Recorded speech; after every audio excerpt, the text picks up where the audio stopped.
오늘 우리가 함께 읽은 본문의 말씀은 옛 언약 시대의 성막과 그리고 그 성막에서 드려지던 제사장들의 섬김에 대한 내용의 말씀입니다. 혹시 여러분 구약 시대의 성막을 보신 적이 있습니까? 물론 그 시대에 살지 않았으니까 당연히 본 적은 없겠지만 그런 모형을 혹시 보신 적이 있습니까? 이 근처에도 그 성막 모형이 있다는 얘기를 들었는데 저는 아직 한 번도 가보지는 못했습니다. 그런데 오늘 본문의 내용을 여러분 보시면요, 마치 관광 가이드가 과거에 이 모세 시대에 광야에 있었던 그 성막으로 우리를 안내하면서 그것을 하나하나 우리에게 보여주고 설명하는 것처럼 느껴집니다. 일종의 이 성막 투어 같은 그런 모습이죠. 이 부분을 우리가 히브리서 기자가 안내해주는 그 흐름에 따라서 우리 잠시 하나하나 간단하게 살펴보도록 하겠습니다. 우리 2절 말씀을 보시면 이런 말씀이 있습니다. 예비한 첫 장막이 있고 그 안에 등잔대와 상과 진설병이 있으니 이는 성소라 일컫고 라고 되어 있죠. 히브리서 기자는 일단 이 장막 밖에 있는 것, 그러니까 성막에 있지만 안에 있지만 성막에 있는 장막 밖에 있는 그런 것들, 예를 들면 번제단이랄지 뭐 물두멍이랄지 이런 것들은 언급하지 않고 곧바로 장막 안으로 안내해서 들어갑니다. 이 첫 장막이라는 것은 성소를 말하죠. 그리고 장막은 크게 성소와 지성소로 나누어지는데 먼저 성소의 입구로 들어가서 이 성소 안에 있는 그런 기구들을 설명하는 것을 볼 수 있습니다. 들어가시면 동쪽으로 된 문으로 들어가면 왼쪽에 있는 먼저 등잔대를 먼저 보여주고 그리고 오른쪽 북쪽에 있는 진설병 상과 그 안에 그 위에 있는 진설병들을 설명해 줍니다. 그리고 이게 각각 무슨 의미인지는 설명을 생략한 채 바로 대담하게 지성소 쪽으로 향하고 있는 것을 볼 수가 있습니다. 3절 이하의 말씀 제가 읽겠습니다. 또 둘째 휘장 뒤에 있는 장막을 지성소라 일컫나니 금 향로와 사면을 금으로 싼 언약궤가 있고 그 안에 만나를 담은 금 항아리와 아론의 쌍난 지팡이와 언약의 돌판들이 있고 그 위에 속죄소를 덮는 영광의 그룹들이 있으니 이것들에 관하여는 이제 낱낱이 말할 수 없노라 이렇게 말합니다. 지성소에서 가장 중요한 것은 당연히 언약궤죠. 히브리서 기자는 특별히 그 언약궤 안에 무엇이 들어있었는지에 대해서 설명해주고 있습니다. 세 가지가 있었다고 하죠. 첫 번째는 만나를 담은 금 항아리, 그리고 아론의 쌍난 지팡이, 그리고 언약의 돌판들, 이 세 가지가 있었다고 설명을 합니다. 그리고 그것을 덮는 덮개를 속죄소라 이렇게 부릅니다. 속죄소라고 하기도 하고 시은좌, 시은소라고도 부르기도 합니다. 시은소라는 것은 베풀시, 은혜은 이런 의미로 하나님의 은혜가 베풀어지는 곳이다. 그게 바로 속죄소요 시은소라 하는 곳입니다. 그리고 그 속죄소 위에는 이 그룹이라고 불리는 천사 둘이 서로 마주보는 형태로 날개로 속죄소를 덮고 있는 그런 모양을 하고 있었습니다. 제가 화면으로 보여드리지는 않겠지만 여러분 그런 그림 그런 것도 여러 번 보셨을 것이라 생각이 됩니다. 그리고는 히브리서 기자는 더 이상의 설명을 하지 않습니다. 오히려 5절에 나와 있는 것처럼 이것들에 관하여는 이제 낱낱이 말할 수 없노라 라고 마무리를 짓습니다. 이렇게 말하는 거니까 혹시나 이렇게 부정적으로 생각될 수 있겠지만 이건 부정적인 의미에서 이렇게 말하는 것은 아닙니다. 혹시 앞에서 설명한 내용 중에 이런 표현들을 보셨을 것입니다. 금 향로, 사면을 금으로 싼 언약궤, 금 항아리, 그렇죠. 금 이런 설명들입니다. 그리고 속죄소를 덮고 있는 그룹들에 대해서도 특별히 영광의 그룹들이다 이렇게 묘사한 것도 여러분 보셨을 것입니다. 이러한 성전 기물들이 담고 있는 그 의미와 그 영광이 이처럼 그만큼 크다라는 것을 강조하는 그런 강조의 표현인 것입니다. 하지만 이에 대한 설명은 더 이상 하지 않기로 합니다. 더 큰 영광과 더 큰 은혜가 우리 가운데 왔다라는 것을 설명하기 위한 것이죠. 그런 설명에 앞서서 이 성막에서 이루어졌던 이 제사장의 사역은 무엇이었는가 하는 것을 이어서 설명하는 내용을 볼 수가 있습니다. 우리 6절과 7절 말씀을 보시면 이에 대해 설명하고 있습니다. 이 모든 것을 이같이 예비하였으니 제사장들이 항상 첫 장막에 들어가 섬기는 예식을 행하고 오직 둘째 장막은 대제사장이 홀로 1년에 한 번 들어가되 자기와 백성의 허물을 위하여 드리는 피 없이는 아니하나니 이렇게 말하고 있습니다. 제사장은 항상 그렇죠? 정기적으로 매일 이 성소에 들어가서 섬기는 예식을 행했다라고 말합니다. 그리고 대제사장은 홀로 대속죄일에 자기와 백성의 허물을 용서받기 위한 그런 속죄의 의식을 행했다 하는 겁니다. 이것이 바로 옛 언약하에 있었던 그런 성소와 성소의 기구들과 그곳에서 섬기는 내용들에 대한 간략한 설명입니다. 그러면 여기서 우리는 질문을 하나 할 필요가 있겠죠. 그렇다면 왜 히브리서 기자는 여기서 갑자기 이 옛 언약 시대에 있었던 그것도 지금 성전이 있던 지금 성전에 대한 이야기도 아니고 모세 시대에 그런 성막에 대한 이야기 그리고 그 제사장들의 섬김에 대한 이야기를 하고 있는 것인가 하는 것입니다. 만약에 이 히브리서 독자들이 주로 이방인들이라면 일면 이해되는 부분이 있을 수도 있을 것입니다. 왜냐하면 그들은 우리처럼 이런 이 구약의 성막에 대한 기구들이랄지 구약의 제사에 대해서 잘 알고 있지 못하기 때문입니다. 그러니까 그것을 하나하나 설명해주고 또 하는 것은 필요한 부분이 있을 수가 있겠죠. 하지만 우리가 히브리서 말씀을 계속 확인하면서 읽으면서 확인하는 것이 바로 이것인데 히브리서 독자들이 그런 이방인들이 아니라 주로 유대인들이었고 유대의 전통 아래에 있었던 사람들이라는 것을 우리는 기억할 필요가 있다 하는 것입니다. 이미 다 조상 대대로 이런 내용들은 다 알고 있는 내용들이라는 겁니다. 그렇다면 이들에게 있어서 특별히 이들에게 있어서 이런 내용들의 설명이라는 것이 과연 무슨 의미가 있었느냐 하는 것입니다. 이런 의미에서 우리가 본문에서 주목할 부분은 이것입니다. 또다시 한 가지 질문을 해보죠. 지금까지 우리가 본문을 같이 2절부터 여기 나와 있는 7절까지 살펴봤으니까 여러분도 대답하실 수 있을 것입니다. 지금 이 본문에서 말하고 있는 내용은 이 옛 언약 시대의 이 성막과 그리고 섬김에 대해서 긍정적으로 설명하고 있습니까? 아니면 부정적으로 설명하고 있습니까? 아니면 그것도 아니라면 그저 객관적으로 중립적으로 설명하고 있습니까? 여러분은 어떻게 생각하십니까? 이게 긍정적으로 설명하고 있는 내용입니까? 아니면 부정적으로 설명하고 있는 내용입니까? 다시 보시면 긍정적인 것 같기도 하고 부정적인 것 같기도 하고 그냥 객관적인 설명 같기도 하죠. 그렇죠? 그런데 사실 이 두 가지 의미가 이 본문 안에는 다 담겨 있습니다. 긍정적인 의미, 부정적인 의미가 다 담겨 있습니다. 그리고 거기에 바로 그러한 점에 오늘 본문의 말씀에서 우리에게 하나님께서 말씀하시고자 하는 그런 내용이 있는 것입니다. 먼저 부정적인 부분을 생각해 보죠. 제가 부정적이라고 하니까 무슨 나쁘다 이런 의미가 아니라 구약 시스템 안에 있는 어떤 한계나 제약을 말하려는 것입니다. 그럼 어떤 내용이 있습니까? 여기 설명을 보시면 첫 장막이 있고 둘째 장막이 있답니다. 그렇죠? 그리고 첫 장막에도 첫째 휘장이 있고 둘째 장막에도 둘째 휘장이 있다고 말합니다. 여러분 잘 보시면 이 짧은 본문에 여기 첫째니 둘째니 하는 이런 표현들이 계속 나온다는 것을 볼 수가 있을 거예요. 그죠? 여러분 뭐 성경을 보시면 그 첫째, 둘째 여기다 한번 동그라미도 쳐보시고 한번 생각해 보십시오. 이것은 단순히 무슨 정문이 있고 현관문이 있고 방문이 있다 이런 차원의 이야기를 하려는 것이 아닙니다. 첫째 휘장 안으로 들어갈 수 있는 사람은 제사장뿐입니다. 그렇죠? 그리고 더 중요한 것은 둘째 휘장 안으로 그러니까 지성소로 들어갈 수 있는 사람은 단 한 사람 대제사장밖에 없습니다. 그것도 매일 들어가는 것이 아니라 1년에 딱 하루 대속죄일에만 들어갈 수가 있습니다. 7절에서 그것을 어떻게 강조하고 있는지 여러분 다시 한번 보시길 바랍니다.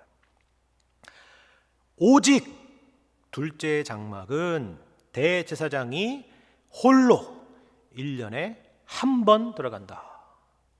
어떤 강조인지 여러분 짐작이 오시나요? 여러분이 구약의 성막이나 여러분 성전을 보시면은 이런 특징들을 얼마든지 볼 수가 있을 것입니다.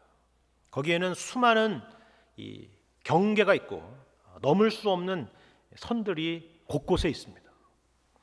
마치 우리가 어느 공연장이나 어떤 그 경기장 같은 데 가면 스태프들이 이 각 게이트나 각 통로마다 이렇게 지키고 있죠. 그래서 저는 이 3등석 좌석인데 1등석으로 가려고 하면 그 스태프들이 이렇게 막아섭니다. 내 자리는 여기가 아니라, 그런 거죠. 그런 것과 비슷한 것입니다.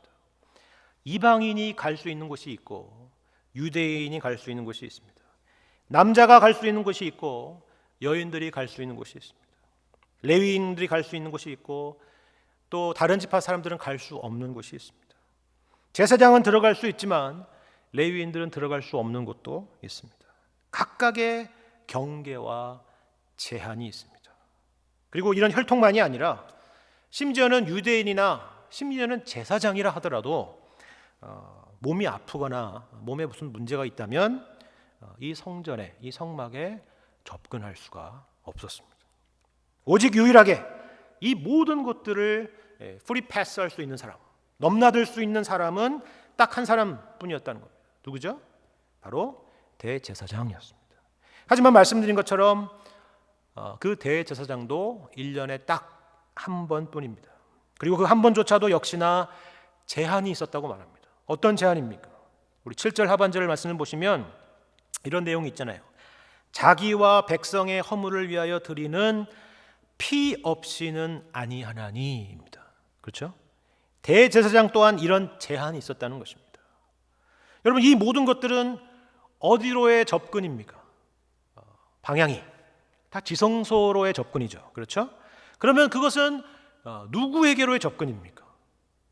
그것은 바로 하나님에게로의 접근입니다.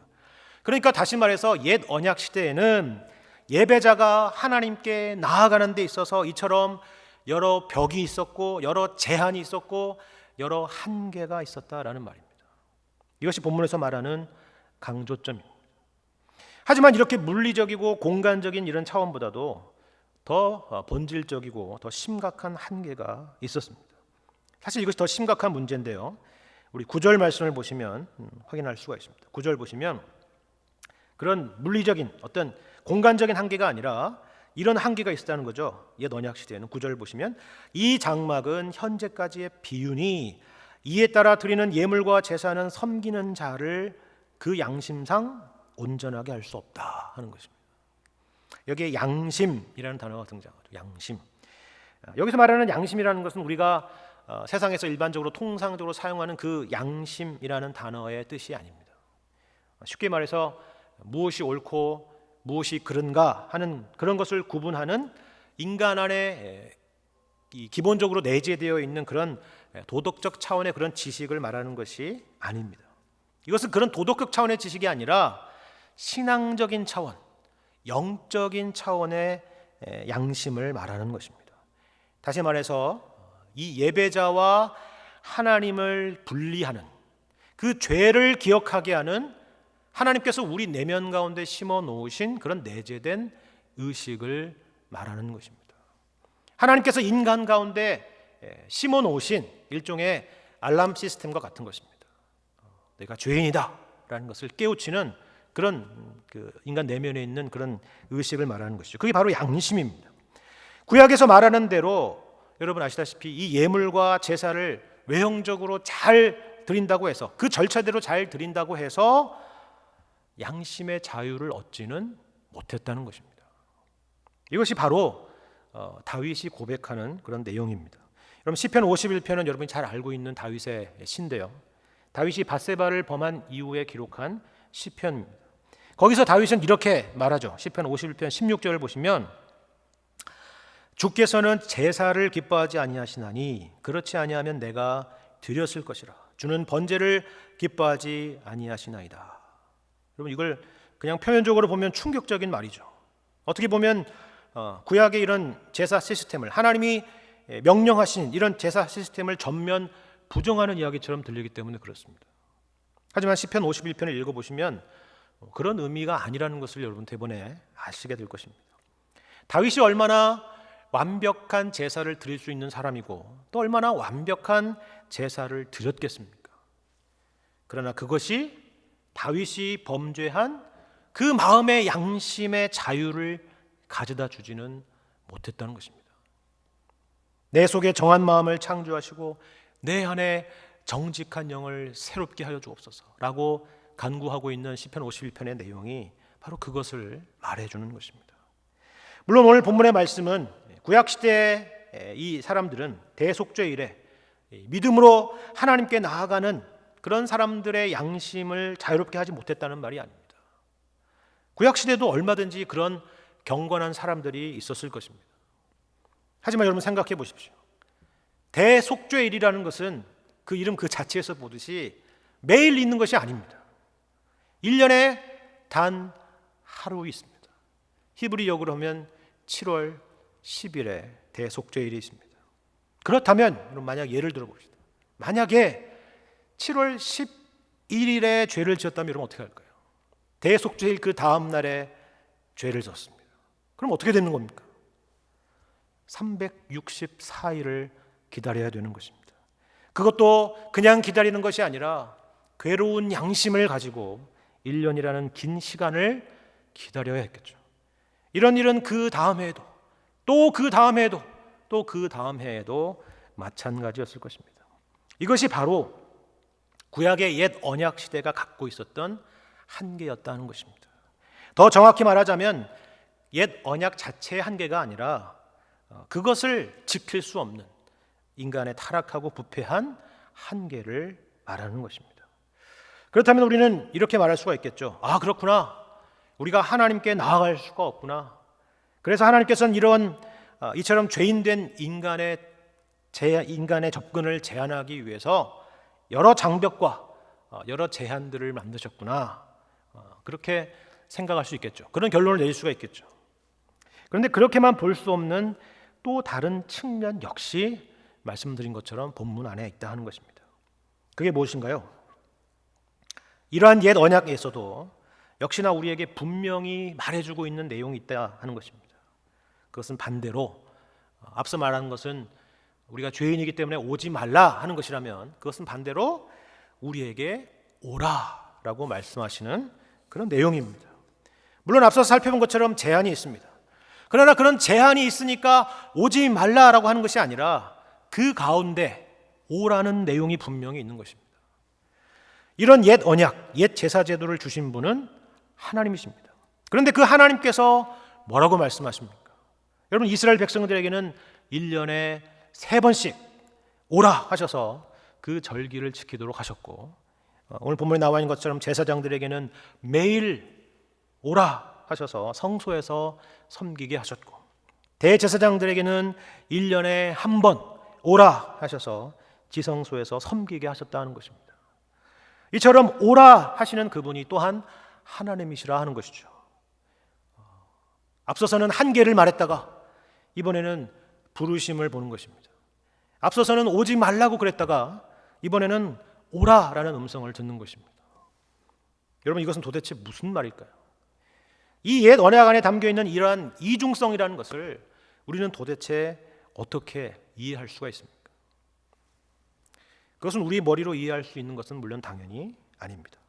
이러한 제도와 이러한 섬김의 내용을 말씀하시고 지시하시는 분, 바로 그분이 이것의 의미가 무엇인지를 풀어야만이 우리는 이해할 수 있는 것이다 하는 것입니다.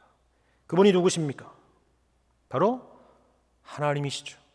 여러분 흥미로운 것은요, 오늘 8절의 말씀을 보시면 그 성령 하나님께서 이 옛 언약 체제 안에서 이루어졌던 이러한 의식들이 어떤 의미를 갖고 있었던 것인가 하는 것을 직접 해석해 주시는 내용이 등장하고 있다는 것입니다. 여러분 8절 말씀을 보십시오. 8절의 말씀을 보시면 이렇게 말씀합니다. 성령이 이로써 보이신 것은, 그렇죠? 누가 보이셨다고요? 지금 히브리서 기자가 보이고 있는 게 아니라 성령이 이로써 보이신 것은 이렇다는 것입니다. 내용이 무엇입니까? 첫 장막이 서 있을 동안에는 성소에 들어가는 길이 아직 나타나지 아니한 것이라 하는 것입니다. 그럼 이것은 무슨 말입니까? 아직 나타나지 않았다라는 말은 부정적인 의미로 들리지만 동시에 아직 나타나지 않았다라는 표현에서 보듯이 이 표현은 이 내용은 그것이 나타나는 것을 궁극적으로 바라보고 있었다, 그것을 목적하고 있었다라는 긍정적인 의미도 동시에 보여주는 것입니다. 여러분, 한 절 더 가서 10절의 내용도 마찬가지입니다. 10절을 보시면 이렇게 되어 있죠. 이런 것은 먹고 마시는 것과 여러 가지 씻는 것과 함께 육체의 예법일 뿐이며 개혁할 때까지 맡겨둔 것이니라. 그렇죠? 여기 육체의 예법일 뿐이며 라고 하는 말은 부정적으로 들리지만 그 다음에 개혁할 때까지 맡겨두었다라는 말은 개혁할 날, 그러니까 우리의 양심이 온전하게 되어서 우리가 하나님께 나아가게 되는 날을 궁극적으로 목적하고 있었다라는 것을 보여주는 긍정적인 표현이 되는 것입니다. 흥미롭지 않습니까? 그러면 그날이 언제입니까? 그리고 그날을 우리에게 가져다 주실 분은 누구십니까? 바로 이어서 등장하는 말씀을 보면 우리가 알 수가 있습니다. 히브리서 9장 11절 이하의 말씀을 여러분 보시고 그날이 언제였는지, 누가 그것을 가져다 주셨는지를 여러분 확인해 보시길 바랍니다. 히브리서 9장 11절입니다.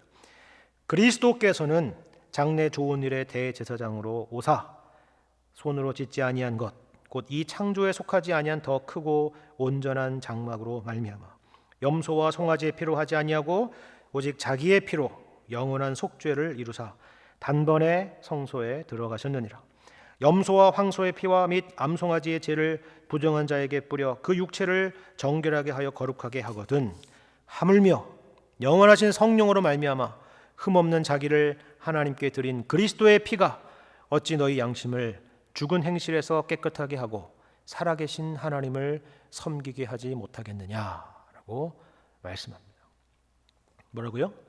예수님께서 대제사장으로 우리 가운데 오셔서 앞서 말씀드린 우리 인간 편에서의 문제를 다 해결하셨다 하는 말씀입니다. 예수님께서 십자가에서 죽으실 때에 무슨 일이 일어났다고요? 성소의 휘장이 위에서부터 아래로 찢어졌죠. 이제는 그리스도 안에서 우리가 하나님께로 나아가는 길에 더 이상 막힌 담이나 어떤 제한이나 어떤 경계가 존재하지 않는다라는 것입니다. 그러면 이제 여기서 우리는 한 가지를 더 생각을 해보죠. 이처럼 우리가 이제 하나님께로 나아가는 데 있어서 이러한 경계와 제한과 담들이 사라졌다면 이제 우리에게 남은 것은 무엇입니까? 오지 말라가 아니라 내게 오라라는 명령만 남습니다. 하나님께 나아갈 수 없는 게 아니라 하나님께 나아가는 일만 남은 것입니다. 이것을 여러분 에베소서에 있는 말씀에서는 이렇게 말씀하고 있는 것을 여러분 주목해 보시길 바랍니다. 우리에게 어떤 일이 벌어졌으며 또 우리에게 요구되는 일이 무엇인가 하는 것을 설명하는 내용의 말씀입니다. 에베소서 2장 14절 이하의 말씀 제가 읽겠습니다. 그는 우리의 화평이신지라 둘로 하나를 만드사 원수된 것 곧 중간에 막힌 담을 자기 육체로 허시고 법조문으로 된 계명의 율법을 폐하셨으니 이는 이 둘로 자기 안에서 한 세 사람을 지어 화평하게 하시고 또 십자가로 이 둘을 한 몸으로 하나님과 화목하게 하려 하심이라. 원수된 것을 십자가로 소멸하시고 또 오셔서 먼 데 있는 너희에게 평안을 전하시고 가까운 데 있는 자들에게 평안을 전하셨으니 이는 그로 말미암아 우리 둘이 한 성령 안에서 아버지께 나아감을 얻게 하려 하심이라 하는 것입니다. 여러분, 이제 무엇만 남았다고요? 중간에 막힌 담은 허물어졌습니다. 물론 여기서 설명하고 있는 것은 유대인과 이방인 사이에 담이 허물어졌다는 것을 설명하는 것이지만 그것이 가능한 것은 본질적으로 하나님과 인간 사이의 담이 허물어졌기 때문에 가능한 것입니다. 중간에 막힌 담이 허물어지고 하나님과 원수된 것들이 허물어졌습니다. 이제 우리에게 남은 것은 아버지께 나아감을 얻게 하려 하심이라 라는 말씀에서 보는 것처럼 아버지께 나아가는 일만 남은 것입니다. 그렇다면 어떻게 우리가 하나님 아버지께 나아갑니까? 아버지께 나아간다는 것은 과연 무슨 의미일까요? 우리는 이 부분에 대해서 특별히 오늘 본문의 말씀 옛 언약의 방식에서도 몇 가지의 힌트를 얻을 수가 있습니다. 먼저 생각할 것은 이것입니다. 우리는 더 이상 옛 언약의 방식, 외형적인 방식, 육체적인 방식으로 하나님께 나아가서는 안 된다 하는 것입니다. 우리도 알게 모르게 사실 오랫동안 유교 문화에 익숙해져 있어서 특별히 이런 부분에 남다른 열심이 있다는 것을 항상 기억하고 조심하고 또 염두에 둘 필요가 있습니다. 주중에 어떤 분이 세상에 이런 강의도 있다라고 하면서 저한테 보내준 내용이 하나 있습니다. 제목이 뭐냐면요, 오래 기도하는 법입니다. 많은 사람들이 이것을 시청하고 또 여러 사람에게 추천해 준 그런 영상이라는 거예요. 제목이 뭐냐고요? 오래 기도하는 법. 그렇다고 여러분 찾아보실 필요는 없습니다. 저는 이 제목, 오래 기도하는 법, 이 제목만 보고 벌써 무슨 말을 할지가 벌써 다 보였습니다. 여러분도 그렇지 않습니까? 기도에서 제일 중요한 것은 다 빠졌죠. 이 제목 안에서. 여러분, 기도에서 제일 중요한 게 무엇입니까? 우리의 기도를 받으시는 하나님이 누구신가 하는 것이죠. 그리고 또 중요한 것이 무엇입니까? 그 하나님께서 기뻐하시는 기도의 내용이라는 것은 무엇인가 하는 것입니다. 그런데 그런 내용은 없고 말 그대로 오래 기도하는 법만 남았습니다. 여러분, 그렇다면 이 중요한 두 가지가 다 빠진 오래 기도하는 법이라는 것은 과연 무슨 의도일까요? 그것은 굳이 설명하지 않아도 알 것입니다. 복음은 없고 종교성만 남은 것입니다. 옛 언약의 방식만 남은 것입니다. 물론 우리가 하나님을 사랑하고 하나님을 섬기기 위해서 어떤 특별한 열심과 외형을 갖추는 것은 좋은 일이고 또 권장할 만한 일입니다. 하지만 본질은 다 사라져버리고 뭔가 두려움에 사로잡혀서 그런 일을 하거나 반대로 외식과 자기 자랑과 자기 만족과 자기의 뜻을 관철하기 위해서 그런 일을 하고 있다면 그것은 한참이나 잘못된 것입니다. 그것은 심하게 말하자면 그리스도의 복음을 욕되게 하는 것입니다. 우리는 그런 방식으로 하나님께 나아가서는 안 되는 것입니다. 그런 외형적인 방식 말고, 그런 육체적인 방식 말고 우리가 이 옛 언약의 방식을 통해서 받아야 될 본질적이고 영적인 교훈은 이것입니다. 그 중에 하나는 꾸준함입니다. 꾸준함. 여러분, 본문에 이 제사장에 대해서 설명하는 내용을 다시 한번 생각해 보시기를 바랍니다. 6절을 보시면 제사장들이 어떻게 했다고 말씀하고 있냐면 항상 첫 장막에 들어가 섬기는 예식을 행했다라고 말씀합니다. 어떻게 했다고요? 항상 첫 장막에 들어가 섬기는 예식을 행했다. 여러분, 다시 말씀드리지만 이것은 제사장이 부지런해서 이렇게 한 것이 아닙니다. 뭔가 하나님께 얻을 게 있어서 그렇게 항상 그렇게 했던 것도 아닙니다. 이것은 하나님의 명령이었죠. 그렇죠? 여기서 항상이라는 것은 정기적으로라는 의미입니다. 영어로 된 성경을 보시면 정기적으로라고 되어 있을 것입니다.